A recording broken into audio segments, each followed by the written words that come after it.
National Weather Service in Mount Holly, New Jersey has issued a severe thunderstorm warning for southeastern Berks County in eastern Pennsylvania, Chester County in southeastern Pennsylvania, until 8:15 p.m.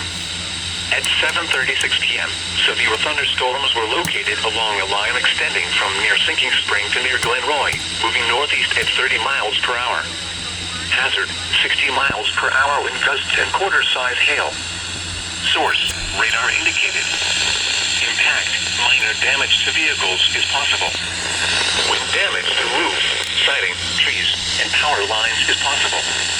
Locations impacted include Reading, Coatesville, Wyomissing, Downingtown, Kennett Square, Birdsboro, Oxford, Sinking Spring, Laureldale, Parkersburg, West Grove, Wernersville, Honeybrook, Alverson, New Morgan, Palmville, Glen Roy, Spring Ridge, Cochranville, and Mount Vernon. This includes the following highways: Pennsylvania Turnpike between mile markers 296 and 310. Interstate 176 in Pennsylvania between mile markers 1 and 11. For your protection, move to an interior room on the lowest floor of a building. Repeating, a severe thunderstorm warning has been issued until 8:15 p.m. for the following county: Berks, Pennsylvania,